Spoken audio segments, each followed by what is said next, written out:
And joining us now is Adam Klasfeld, who is a reporter for Courthouse News Service, where he has been covering the Russia probe and international money laundering. His latest articles are If I Did Not Resign, I Would Be Fired, Ex-Prosecutor Relates AG's Warning, and New Friday Night Justice Department Shakeup Installs Barr Deputy in Brooklyn. Welcome to Background Briefing, Adam Klasfeld.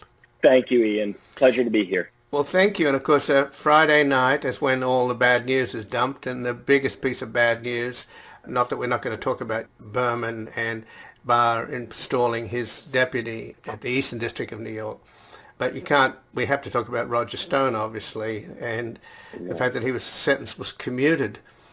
How do you see it, Adam? Because it seems to me that this is pure mafia, crime boss stuff. You've got Roger Stone, who was a protege of Roy Cohn, who was Trump's lawyer. They were very close.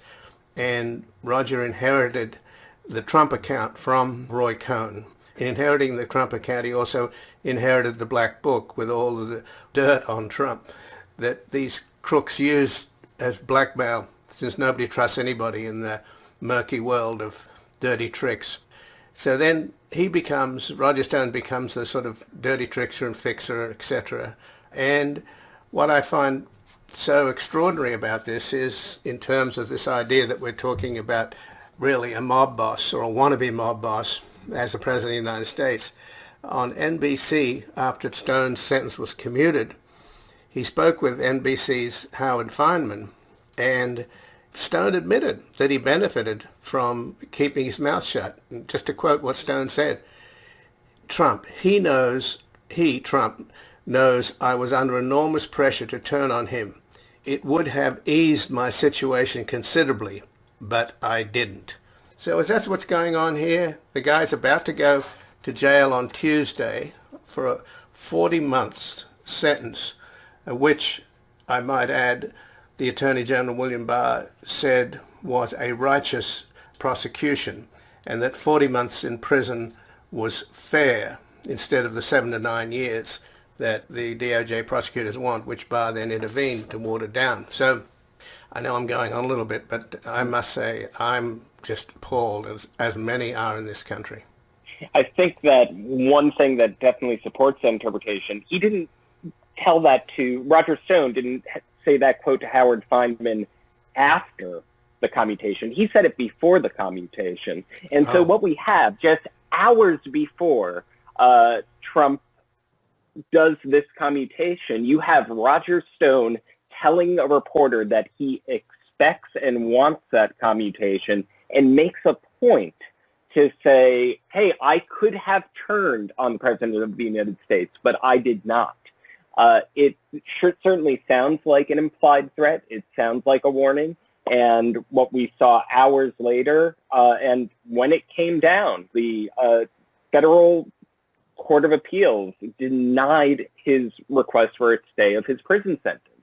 And just as right after that happens, right after, Roger Stone quite openly says, I want this commutation. I expect that Trump will give it to me, and essentially that the president owes him for not turning on him, despite what he described as enormous pressure. I think this is what's causing a lot of folks to be completely outraged. It's what makes this extremely suspicious as the clemency. And it really does, it sounds like Roger Stone had an open threat right before the commutation, saying, I want this, I expect this, and I could have made life difficult for you if you don't grant it for me. Well, to continue the mob boss analogy, isn't it pretty clear that if you rat out the Godfather, like Michael Cohen, you get punished, and Michael Cohen's been sent back to jail. But if you don't rat out the Godfather and you keep your mouth shut, and that's certainly what Paul Manafort did, and Paul Manafort was the key to the Mueller case. Mueller failed to get a conviction against Trump, even though he had many, what would have been indictments for obstruction of justice, but for the opinion of the OLC at the DOJ. which meant you couldn't indict a sitting president. But the real key to Mueller's case was always Paul Manafort. They could never get Paul Manafort to flip. And where is Paul Manafort today? He is out of jail. He only spent less than a third of his sentence, and he's living in a mansion on Long Island. Yeah. Well, another thing that really hits home this mob boss analogy that you're giving is not a very fanciful thing. It was part of Roger Stone's case. Of course, he made a reference to Godfather Part 2, and it became a big pretrial issue.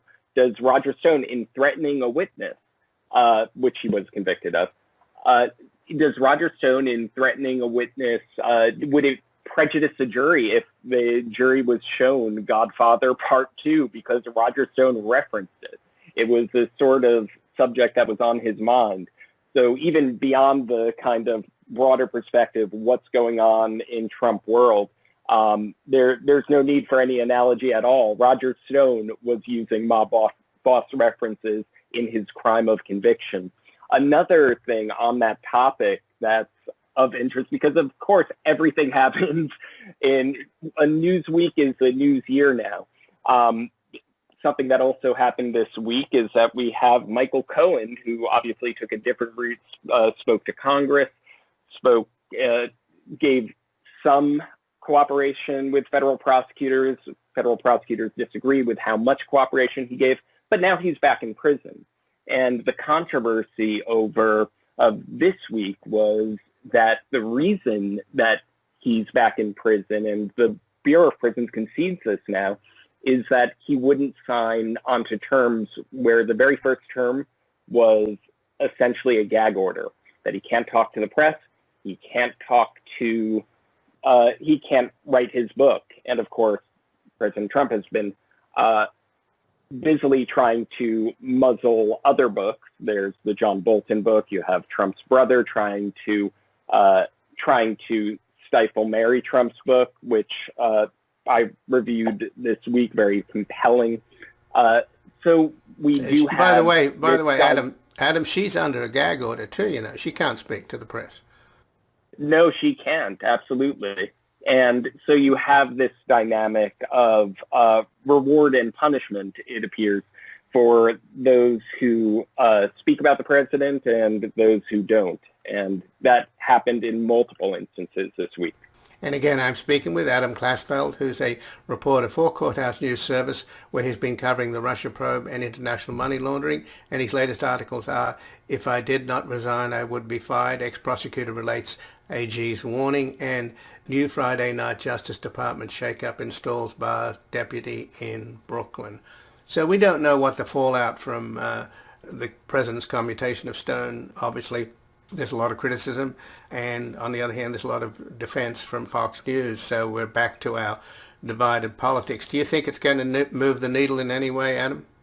Well, right now, the only dynamic that we've seen, the only GOP voice of dissent the morning after comes from Mitt Romney, who, of course, was the sole vote to convict Trump in the impeachment trial. So it doesn't seem to have shifted anything so far. At least as of us speaking, there does not appear to be a word from Susan Collins. It pretty much seems like his party is adopting the familiar lines. The only dissent was the dissent that we heard before, the sole dissenter, the senator from Utah and former presidential candidate Mitt Romney. So it looks like the people who found the Ukraine scandal acceptable also find the Stone commutation acceptable. And in fact, Lindsey Graham cheered it on before it happened.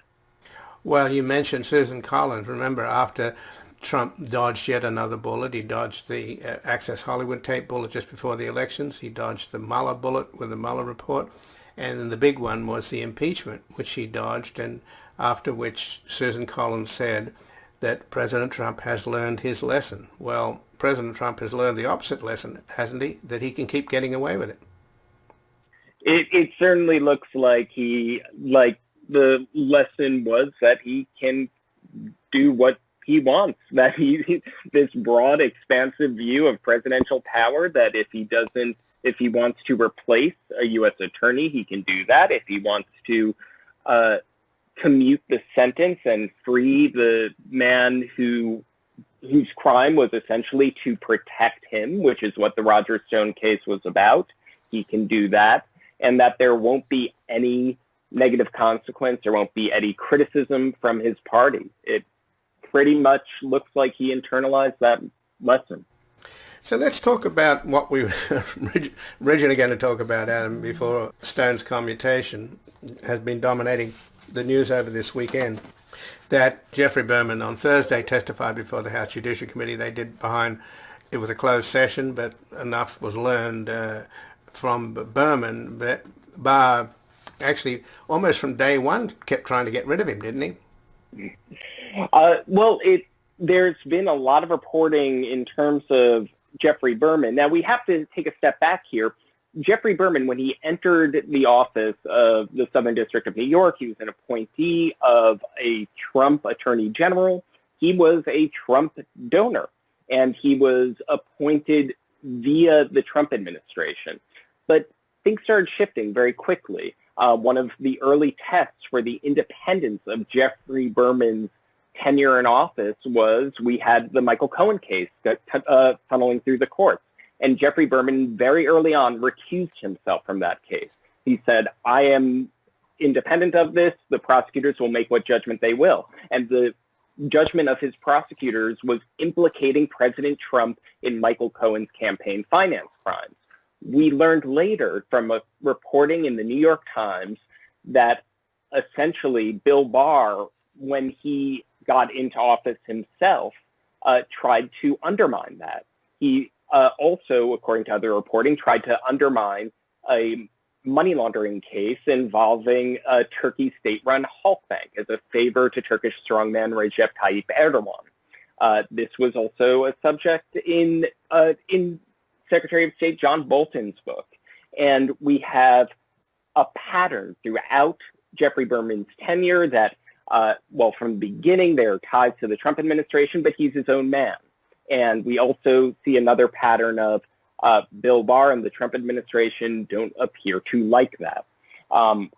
Then come to this extraordinary sequence of events in June where essentially Barr says that Berman resigns. Berman says no, essentially calling Barr a liar, that he did not resign. And the center of this, and this goes really toward what we're going to talk about in the Eastern District of New York, the thing that made Berman so alarmed and so angry was that Barr wanted to do an unusual line of succession where Barr installs his hand-picked replacement for the Southern District instead of the usual line of succession. When a U.S. attorney is out, it goes to the deputy. Berman stands his ground. The deputy Barr essentially backs off and says, okay, your deputy can take over. And that settles it. Berman leaves quietly, except for the fact that he's going before Congress to say exactly what happened. So right now in the Southern District, Berman's deputy, Audrey Strauss, is in charge. Fast forward to what happened quite recently. In the Eastern District, the same sequence of events. Barr offers a lateral move or a promotion to the U.S. attorney from the Eastern District of New York, says, you can come to Main Justice, you can be a deputy for the Attorney General, and we'll do a switch here, and my current deputy takes over your role. And the Eastern District U.S. attorney says essentially, sure, thanks. So you have almost a photographic negative quality of what happened, whereas Southern District, known for its independence, sometimes nicknamed the Sovereign District of New York, he stands his ground, and it maintains the usual line of succession. The investigations are protected. It's in his deputy.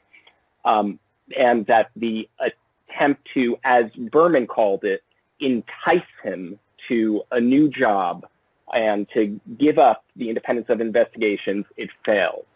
What happened on Friday? It appears to have succeeded. And And right now, Barr's deputy is in this unusual line of succession, was sworn in to the top prosecutor position in the Eastern District on Friday, and it's an important district. We have to remember that in February, at the height of the impeachment probe, what we had was reports that the Eastern District is in charge of Barr's, quote, investigation of the investigation. It was looking into the origins of he appointed the investigation of the investigation is happening elsewhere, if I can correct myself here. But what was happening in the Eastern District at the height of the impeachment probe, what the Eastern District was tasked with was looking into all Ukraine-related investigations, and it also had an extending inquiry into Trump's inaugural committee. So those are two very important investigations: the Ukraine adjacent probes and the Trump inaugural committee probes. Add to that, in his time in Maine Justice, the new Eastern District prosecutor is Seth Ducharme, and what he was doing in Maine Justice was, according to documents uncovered by American Oversight, he was in regular communication with a man who is looking into the investigation of the investigation. That's U.S. Attorney John Durham. And so we have one of Barr's deputies in regular communication with the guy who is looking into the origins of the Mueller probe, and he's the new U.S. Attorney for the Eastern District of New York. So we see a reason for concern for the independence of that district. Well, when you talk about John Durham's investigation and the extent to which Barr has put his people in the three main pillars, if you will, of the DOJ, the sovereign district of the SDNY, as you refer to it, he failed there, but he tried hard. He's got the Eastern District, and he's also got the really important one, Washington, D.C., where he put his guy in. So there is a lot of speculation, and in fact there's an article at Vanity Fair suggesting that what's going on here is that Barr is setting the table for what is called an October surprise, where something big will break in the news just before the elections that'll help one candidate or the other, in this case Donald Trump, and that John Durham's investigation into the investigators trying to suggest that the whole Russia probe was a fraud, which is what Trump's constant refrain is that basically they'll come up with some case against, say, Jim Comey, and just drop an indictment just before the elections, and of course after the elections it'll prove there will be no there, and it'll all sort of fade away. I don't know, it's speculation, but what do you think is going on with the fact that he's moved Ducharme in there, and Ducharme's had at least a dozen communications with John Durham? Right. Well, as you say, I read the Vanity Fair article. There is speculation there, and I think that speculation is grounded on the observation that there appeared not to be guardrails for very traditional sequences of events at DOJ. That in the past, if there's a line of succession with the U.S. Attorney, it goes to the deputy. Barr does it differently. If there is a big report coming up, you describe it accurately. If you hold a press conference, maybe you answer some questions. That didn't happen with the Mueller report. So I think what the Vanity Fair piece was highlighting is this concern that there's another long-standing tradition at the DOJ that it tries to uphold, that the DOJ is not supposed to do October surprises. And one of the ironies of this is that, in fact, you had one of the criticisms of Jim Comey when that was leveled by the Trump administration when he was ousted, was that his press conference announcing that his criticism of Hillary Clinton while exonerating her basically broke that tradition and that practice. These sorts of things that don't get involved in electoral politics, it's enshrined in DOJ memos. They're not supposed to do this. And I think the fear that's being highlighted in that Vanity Fair article is, can we trust that tradition to be upheld when we're seeing those other guardrails falling apart and those other practices and those other traditions basically falling apart? And will Barr invent a convenient excuse if, for example, if the new EDNY U.S. attorney brings one of those cases that he was talking about with John Durham as revealed by American Oversight?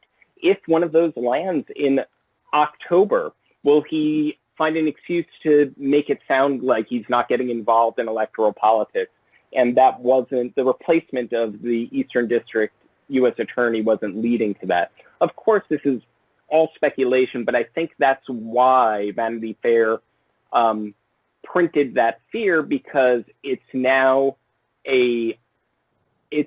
something that can be envisioned, something that can happen within the Justice Department once it's feared to have become political. Right. If you commute Roger Stone, anything can happen. Let's face it. Absolutely. So, well, thank you for joining us. I'm afraid we've run out of time, but I really appreciate your input here today, Adam Klasfeld. Thank you very much, Ian. Always a pleasure to be on. And again, I've been speaking with Adam Klasfeld, who's a reporter for Courthouse News Service, where he's been covering the Russia probe and international money laundering. His latest articles are, "If I Did Not Resign, I Would Be Fired. Ex-Prosecutor Relates AG's Warning," and "New Friday Night Justice Department Shakeup Installs Barr Deputy in Brooklyn."